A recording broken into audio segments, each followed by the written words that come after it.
The Lion, the Witch, and the Wardrobe by C.S. Lewis. Chapter 5. Back on this side of the door. Because the game of hide and seek was still going on, it took Edmund and Lucy some time to find the others. But when at last they were all together, which happened in the long room where the suit of armor was, Lucy burst out. Peter! Susan! It's all true! Edmund has seen it too! There is a country you can get to through the wardrobe. Edmund and I both got in. We met one another in there, in the wood. Go on, Edmund. Tell them all about it. What's all this about, Ed? Said Peter. And now we come to one of the nastiest things in this story. Up to that moment, Edmund had been feeling sick and sulky and annoyed with Lucy for being right, but he hadn't made up his mind what to do. When Peter suddenly asked him the question, he decided all at once to do the meanest and most spiteful thing he could think of. He decided to let Lucy down. Tell us, Ed, said Susan. And Edmund gave a very superior look, as if he were far older than Lucy. There was really only a year's difference, and then a little snigger and said, Oh yes, Lucy and I have been playing, pretending that all her story about a country in the wardrobe is true. Just for fun, of course. There's nothing there, really. Poor Lucy gave Edmund one look and rushed out of the room. Edmund, who was becoming a nastier person every minute, thought that he had scored a great success and went on at once to say, There she goes again. What's the matter with her? That's the worst of young kids. They always... Look here, said Peter, turning on him savagely. Shut up! You've been perfectly beastly to Lou ever since she started this nonsense about the wardrobe, and now you go playing games with her about it and setting her off again. I believe you did it simply out of spite. But it's all nonsense, said Edmund, very taken aback. Of course it's all nonsense, said Peter. That's just the point. Lou was perfectly all right when we left home, but since we've been down here, she seems to be either going queer in the head or else turning into a most frightful liar. But whichever it is, what good do you think you'll do by jeering and nagging at her one day and encouraging her the next? I thought, said Edmund, but he couldn't think of anything to say. You didn't think anything at all, said Peter. It's just spite. You've always liked being beastly to anyone smaller than yourself. We've seen that at school before now. Do stop it, said Susan. It won't make things any better having a row between you two. Let's go and find Lucy. It was not surprising that when they found Lucy, a good deal later, everyone could see that she had been crying.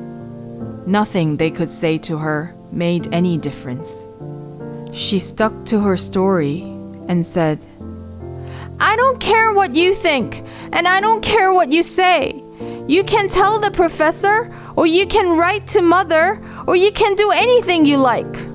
I know I've met a fawn in there, and I wish I'd stayed there, and you are all beasts, beasts. It was an unpleasant evening. Lucy was miserable, and Edmund was beginning to feel that his plan wasn't working as well as he had expected. The two older ones were really beginning to think that Lucy was out of her mind. They stood in the passage talking about it in whispers long after she had gone to bed. The result was the next morning, they decided that they really would go and tell the whole thing to the professor. He'll write to Father if he thinks there is really something wrong with Lou, said Peter. It's getting beyond us." So they went and knocked at the study door, and the professor said, "Come in," and got up and found chairs for them, and said he was quite at their disposal. Then he sat listening to them with the tips of his fingers pressed together and never interrupting, till they had finished the whole story. After that, he said nothing for quite a long time.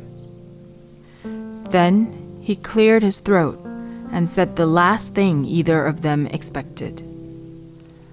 "How do you know," he asked, "that your sister's story is not true?"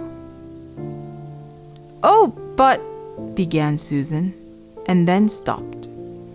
Anyone could see from the old man's face that he was perfectly serious.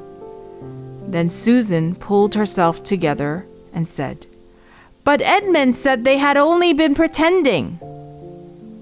"That is a point," said the professor, "which certainly deserves consideration.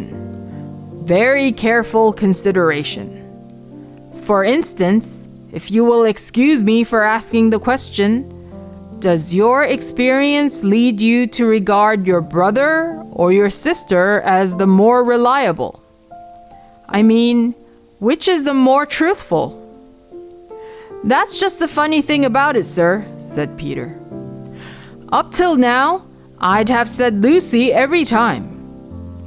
"And what do you think, my dear?" said the professor, turning to Susan.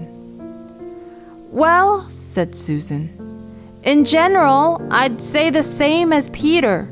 But this couldn't be true. All this about the wood and the fawn." "That is more than I know," said the professor. "And the charge of lying against someone whom you have always found truthful is a very serious thing. A very serious thing indeed." "We were afraid it mightn't even be lying," said Susan. "We thought there might be something wrong with Lucy." "Madness, you mean?" said the professor quite coolly. "Oh, you can make your minds easy about that. One has only to look at her and talk to her to see that she is not mad." "But then," said Susan and stopped. She had never dreamed that a grown-up would talk like the professor and didn't know what to think. "Logic," said the professor, half to himself. "Why don't they teach logic at these schools? There are only 3 possibilities. Either your sister is telling lies, or she is mad, or she is telling the truth. You know she doesn't tell lies, and it is obvious that she is not mad. For the moment then, and unless any further evidence turns up, we must assume that she is telling the truth." Susan looked at him very hard and was quite sure from the expression on his face that he was not making fun of them. "But how could it be true, sir?" said Peter. "Why do you say that?" asked the professor. "Well, for one thing," said Peter, "if it was real, why doesn't everyone find this country every time they go to the wardrobe?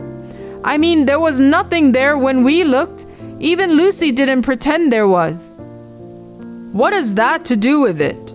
said the professor. "Well, sir, if things are real, they're there all the time." "Are they?" said the professor, and Peter did not know quite what to say. "But there was no time," said Susan. "Lucy had had no time to have gone anywhere, even if there was such a place. She came running after us the very moment we were out of the room. It was less than a minute, and she pretended to have been away for hours."